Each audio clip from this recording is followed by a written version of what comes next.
Well, you know, this is one person's opinion about it, but I think that, of course, these ideas and sense of purposes change over time.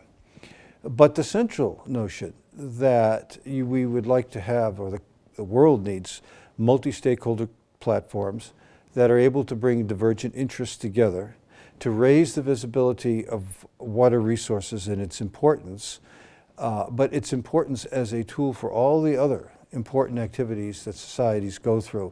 That is important, that's there. It's a process that would invite divergent backgrounds, divergent interests, and be focused in a very decentralized way at countries and regions. That is still there.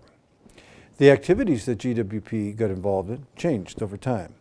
And of course, it's well known for its integrated water resource management. I come from a background in water resources management, and I think it's wonderful that GWP has maintained a visibility for the voice for managing water at the resource level, not simply in the stovepipes of water supply, sanitation, or whatever. These are really important, obviously, but we need to have a voice at the water management level.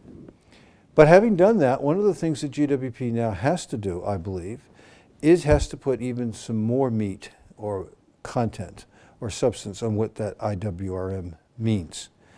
And I know in its field it has been doing many different things. So one of our tasks is going to be, well, when we look at this 20 years, look at all the things we've done and we can extract lessons learned. This would be valuable for the new SDGs, just to talk about what is progress, what does it mean.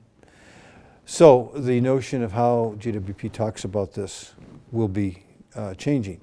But the central notion of water management is there. It's extremely important to have a world voice for that, and one that's decentralized.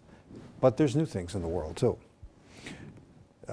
We were talking about water security today in all over the world. Now, to the water people, that often means the technical water people. Let's look at the balancing of supply and demand of water and see if it's good. Are there flashpoints? Are there difficult points? But it's also taken on another whole set of interest in people. That is the relationship of investment in water and social stability and security, and more like, you know, the national security interests. And now we're finding in different parts of the world where we're having the security sectors become involved. So we have to think about what do we mean about water security and how might we look at it. Risk. And how we look at risk today in a reasonable way.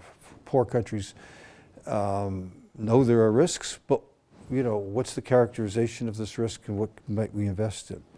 Perhaps one of the largest of all issues, and GWP has begun to get involved in this, is the whole issue of adaptation to what people want to talk about as changes in climate.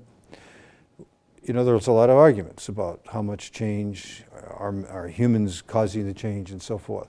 But to the water people, what's important is really that most of the reasons that are being given for why the world should be concerned about something happening and about changes have to do with events around water, droughts, floods, tsunamis. Not everything, but most of them. The anxieties of the world are being raised about these events. Yet, very little investment is going in to help the people who we know are going to be affected by droughts and floods and tsunamis. We don't know how big and how soon and at what time exactly, but we do know. And we have the skill and the knowledge to help. GWP can help with this very large ethical public issue, which is if we're raising anxieties and concerns about certain events, we also need to bring the understanding that the water people and the water community have ways to deal with these now. Very, very important issue. This is something new. It combines, in my view, I'd call it public policy ethics as well as technical and political and economic issues.